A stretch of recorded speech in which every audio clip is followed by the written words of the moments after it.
السلام علیکم، میں ہوں رضا میکن، آپ دیکھ رہے ہیں آئی آر کی نیوز۔ آج عمران ریاض خان نے کچھ اہم موضوعات پر گفتگو کی ہے، تو آئیے جانتے ہیں عمران ریاض خان سے۔ حسنات ملک صاحب کا بیان ہے کہ ایکچولی ججز کے اور انتظامیہ کے بیچ میں اس وقت چل کیا رہا ہے۔ حسنات ملک صاحب یہ کہہ رہے ہیں کہ حکومت نے ججز سے رابطہ کیا ہے لیکن ججز کی طرف سے اچھا رسپانس نہیں ملا۔ اسلام آباد ہائی کورٹ میں اس وقت واضح طور پر حکومت اور مقتدرہ کو پریشانی کا سامنا ہے۔ اسی وجہ سے ججز کے خلاف کمپین چلائی جا رہی ہے تاکہ ججز پریشر میں آ کر بات چیت کریں، یعنی پریشر میں آئیں گے، کوئی ایسی بات کریں گے جس کے اوپر پھر تنقید کرنے کا موقع مخالفین کو یا اپنے آپ کو وکٹم شو کرنے کا ایک موقع مخالفین کو ملے گا۔ تو یہ حسنات ملک صاحب نے کہا۔ اس کے بعد ایک اور بڑا سٹیٹمنٹ ہے جو chief justice Lahore high court نے دیا ہے۔ ابھی تک آپ اسلام آباد ہائی کورٹ میں تھے اور وہاں پہ ایک اور چیز ہو گئی ہے، جو پیمرا کا نوٹیفیکیشن تھا سارا کا سارا میڈیا اس کے خلاف ہو گیا۔ یہ نوٹیفیکیشن آ کیوں رہا ہے، ذرا اس کو آپ سمجھیں۔ یہ ایسی چیزیں اب کیوں کرنی پڑ رہی ہیں، میڈیا کو کیوں دبانا پڑ رہا ہے؟ سوشل میڈیا کے خلاف بڑے خوفناک قوانین بنائے جا رہے ہیں، حتی کہ عزت والے قوانین جو ہیں ان کو تیار کیا جا رہا ہے، جو آئین سے متصادم چیزیں ہیں ان میں شامل کی جا رہی ہیں۔ صحافیوں کو لگاتار دبایا جا رہا ہے، ان کے اوپر دباؤ ڈالا جا رہا ہے، ان کو نوکری کرنے سے روکا جا رہا ہے۔ میرے پاس 1.5-2 سال سے نوکری نہیں ہے۔ عارف حمید بھٹی صاحب ہیں، وہ ابھی نوکری سے نکالے گئے ہیں، حالانکہ ٹی وی چینل ہمیں کام دینا چاہتے ہیں، انہیں پتہ ہے کہ وہ ہمیں کام دینا چاہتے ہیں، وہ کہتے بھی ہیں، لیکن وہ کہتے ہیں جی این او سی نہیں ہے ہمارے پاس کہ آپ کو آن ایئر کرنا ہے یا نہیں کرنا۔ تو یہ کب تک رہے گا؟ کبھی نہ کبھی یہ معاملہ ختم ہو جائے گا۔ ہمیں یہی کام کرنا ہوتا ہے، ہم پھر ٹی وی چینل پہ جا کے مختلف اخبارات میں ٹی وی چینلز کے اوپر ہم یہی کام کر رہے ہوں گے۔ اب معاملہ یہ ہے، یہ ہو کیوں رہا ہے، اس کو سمجھیے ذرا۔ 2 سال میں، جو گزشتہ 2 سال کے اندر جھوٹے مقدمے اور ناانصافیوں کا جو گند مارا گیا ہے نا، 2 سال کے اندر جتنے جھوٹے مقدمے اور ناانصافیوں کا ایک کچرا پھیلایا گیا ہے، ایک گند مارا گیا ہے، اب اس غلاظت کے اندر سے تعفن اٹھ رہا ہے اور وہ کسی سے بھی برداشت نہیں ہو رہا۔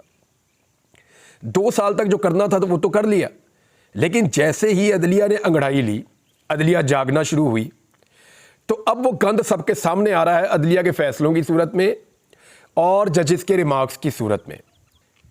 اب وہ معاملہ یہ نہیں ہے کہ سارے لوگ گرفتار ہو جائیں گے۔ جن لوگوں نے یہ غلط کیا ان میں بہت سارے لوگ آپ سامنے سے آپ جانتے ہیں، بہت ساروں کو آپ جانتے نہیں ہیں، وہ پیچھے رہ کے کام کرتے ہیں، لیکن سب کو سزا تو نہیں ہو سکتی نا۔ ہاں یہ ضرور ہے جو بے گناہ لوگ ہیں وہ بچ جائیں گے، لیکن جن لوگوں نے یہ سارا گند مارا ہے، جس غلاظت میں سے اب تعفن اٹھ رہی ہے، جس غلاظت میں سے اب تعفن اٹھ رہا ہے، وہ لوگ ایکسپوز ہو جائیں گے، بے نقاب ہو جائیں گے۔ ان لوگوں کو بے نقاب ہونے سے بچانے کے لیے حکومت ہر ممکن کوشش کر رہی ہے کہ صحافت کو، صحافتی آوازوں کو دبا دیا جائے، چاہے فسطائیت زدہ قوانین کے ذریعے سے، چاہے کچھ بھی کیا جائے۔ جو 2 سال ہم نے گند مارا ہے نا، وہ کسی کو نظر نہیں آنا چاہیے۔ یہ پورا پاکستان اب دیکھتا ہے، سب لوگ اب جانتے ہیں، انٹرنیشنلی سب کو پتہ ہے۔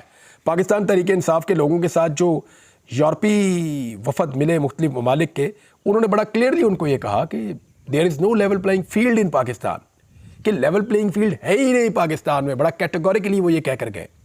امریکنز کا ذرا موقف مختلف ہے، پاکستان تحریک انصاف اور امریکنز میں کیا چل رہا ہے وہ میں آپ کو کسی اور ویلاگ میں بتاؤں گا، لیکن اب یہ معاملہ ہے کہ عدالتی فیصلوں کے نتیجوں میں جو لوگ بے نقاب ہونے والے ہیں ان کو بچانے کے لیے میڈیا پر پابندیوں کی کوششیں کی جا رہی ہیں۔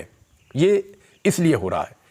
اب لاہور ہائی کورٹ کے چیف جسٹس ہیں، ذرا ان کا سٹیٹمنٹ سنیں، بڑا ایمان تازہ کرنے والا سٹیٹمنٹ ہے۔